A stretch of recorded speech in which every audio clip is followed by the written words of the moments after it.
আসসালামু আলাইকুম সুপ্রিয় শিক্ষার্থী, ষান্মাসিক সামষ্টিক মূল্যায়ন ষষ্ঠ শ্রেণীর বিষয় গণিত শিক্ষার্থীদের নির্দেশনা। আজকের প্রশ্ন, প্রকল্পের নাম আমাদের স্কুল কত সবুজ। পৃথিবীর বিভিন্ন দেশে সবুজ স্কুল নামে একটা আইডিয়া বর্তমান খুব জনপ্রিয় হয়ে উঠেছে। এই সবুজ স্কুল ধারণাটি হলো যে স্কুলে যত বেশি গাছ এবং রিসোর্স সাইকেলের ব্যবস্থা করা আছে, ওই স্কুলের পরিবর্তে তত বেশি স্বাস্থ্যকর, পরিচ্ছন্ন, সবুজ। এই চমৎকার আইডিয়ার উপর ভিত্তি করে আজকে তোমরা একটা পরিকল্পনা আয়োজন করেছে। তো কাজ ক, বেঁচে থাকার জন্য প্রয়োজনীয় অক্সিজেন মাপি। কাজ খ, কাগজের অপচয় কমায়, গাছ বাঁচাই। এবং কাজ গ, গাছের যত্ন করি, বিশুদ্ধ পরিবেশ গড়ি। কাজ ক, বেঁচে থাকার জন্য প্রয়োজনীয় অক্সিজেন মাপি। তো এটার জন্য আমাদের বইয়ে যে নিয়মকানুন শিখেছো তোমরা সেইভাবে করতে হবে। আমরা জানি যে গাছ পরিবেশ থেকে ক্ষতিকর কার্বন ডাইঅক্সাইড গ্রহণ করে বাতাসকে বিশুদ্ধ করে, আবার গাছ যে অক্সিজেন তৈরি করে তা নিঃশ্বাসের মাধ্যমে গ্রহণ করে আমরা বেঁচে থাকি। একটি বড় গাছ, আম, জাম, কাঁঠাল, বট গাছ গড়ে প্রতি কত বছর? প্রায় প্রতি বছরে 1,00,000 লিটার অক্সিজেন গ্রহণ করে। একটি বড় গাছ প্রতিদিন গড়ে 274 লিটার অক্সিজেন তৈরি করে। একদিনে একটি ছোট গাছ, গাঁদা বা গোলাপ গাছ গড়ে প্রায় 0.12 লিটার অক্সিজেন উৎপন্ন করে। এবার চিন্তা করো, একজন মানুষের প্রতিদিন কী পরিমাণ অক্সিজেন প্রয়োজন হয়। বিজ্ঞানীরা পরীক্ষা করে দেখেছেন যে একজন মানুষ গড়ে প্রতিদিন 378 লিটার অক্সিজেন গ্রহণ করে। চলো আমরা এবার তাহলে হিসাব করি তোমাদের বিদ্যালয়ের কী পরিমাণ অক্সিজেন দরকার। নিচের সমস্যাগুলো দলে আলোচনা করো, সমাধান করো। দলে আলোচনা করে সমাধান করবে। এখানে কিছু কাজ দেওয়া রয়েছে, তোমরা দেখে নাও। আমরা একটু পরেই আমি অ্যান্সার দিব তোমাদের। প্রশ্নগুলো আগে ভালোভাবে বুঝতে হবে। ষষ্ঠ শ্রেণীতে তোমরা যে শাখায় আছো, তোমাদের মোট শিক্ষার্থী স্টুডেন্টদের নিয়ে কাজ করতে হবে। ষষ্ঠ শ্রেণীতে তোমাদের শাখায় মোট যে জনসংখ্যা, শিক্ষক, শিক্ষার্থী, কর্মচারী রয়েছে, তাদের প্রতিদিন গড়ে কী পরিমাণ অক্সিজেন প্রয়োজন হয় তা বের করতে হবে।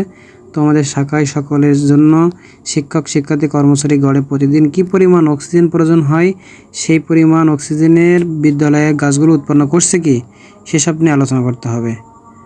তোমার পরিবারের সকল সদস্যরা গড়ে প্রতিদিন কী পরিমাণ অক্সিজেন কাজে লাগে, এবং গড়ে একজন মানুষ কী পরিমাণ অক্সিজেন লাগে, তোমার পরিবারে একজন সদস্যদের কী পরিমাণ অক্সিজেন প্রয়োজন হয় তা অনুপাত আকারে লিখো। তুমি যে অনুপাত লিখছো তা সমতুল অনুপাতে প্রকাশ করো। তোমার পরিবারে অক্সিজেনের জন্য যতটি গাছ দরকার তা আছে কি? তোমার দরকারের চেয়ে বেশি বা কম গাছের সংখ্যাকে ধনাত্মক কিংবা ঋণাত্মক পূর্ণ সংখ্যা দিয়ে প্রকাশ করো। এরপরে 5 নম্বরে যেই সংখ্যাটি পেয়েছো যোগাত্মক বিপরীত সংখ্যা লেখো। তোমার পরিবারের জন্য যে কয়টি গাছ কম বা বেশি আছে সংখ্যা রেখে ব্যবহার করো। এবার পরবর্তী কাজ, আমাদের দৈনন্দিন জীবনে বিভিন্ন কাগজ ব্যবহার করি। তোমরা কি জানো এই কাগজ কী দিয়ে তৈরি করা হয়? এই কাগজ তৈরির একটি প্রধান কাঁচামাল হলো কাঠ। আমরা কাঠ থেকে কাগজ পাই, গাছ থেকে পাই। হিসাব করে দেখা যায় একটি গাছ, বড় গাছ, আম গাছ বা বট গাছ, প্রায় 10,000 পাতা A4 সাইজের কাগজ তৈরি করা যায়। তাহলে আমরা যত বেশি কাগজ ব্যবহার করব আমরা তত বেশি গাছ লাগবে। এই কারণে আমরা যদি সচেতন হয়ে কাগজ ব্যবহার করি তাহলে আমাদের গাছ কাটার পরিমাণ কমে যাবে এবং অক্সিজেনের পরিমাণ বাড়বে।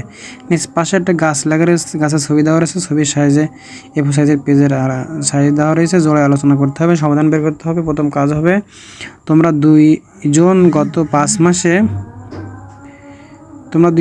5 মাসে ফেব্রুয়ারি থেকে জুন মাস ষষ্ঠ শ্রেণীর সকল বিষয়ের জন্য আনুমানিক মোট 6টি কাগজে ব্যবহার করে লিখছো তা লিখো। তোমরা দুইজন ষষ্ঠ শ্রেণী ফেব্রুয়ারি মাস থেকে জুন মাসে মোট যে পরিমাণ কাগজ ব্যবহার করেছো তা থেকে 1/3 অংশ কম ব্যবহার করতে হলে তোমাদের ব্যবহৃত কাগজের মোট সংখ্যা কত হবে এবং পরবর্তী পূর্ণ সংখ্যার ব্যবহার করবে। 2 নম্বর ক্ষেত্রে তোমাদের কাগজ ব্যবহার করে হার শতকরা কত কমে গেল।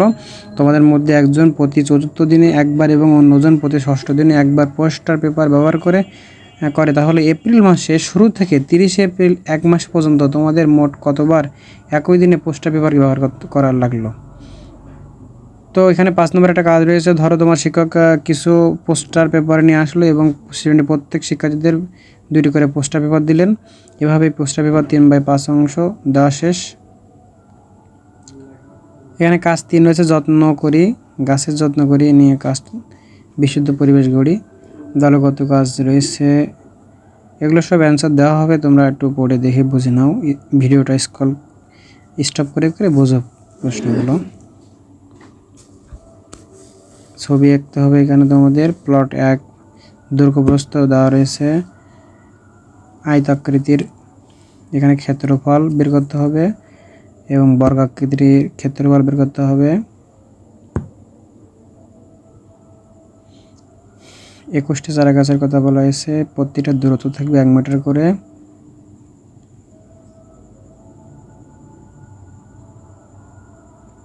এরপরে আরও কাজ রয়েছে, একক কাজ।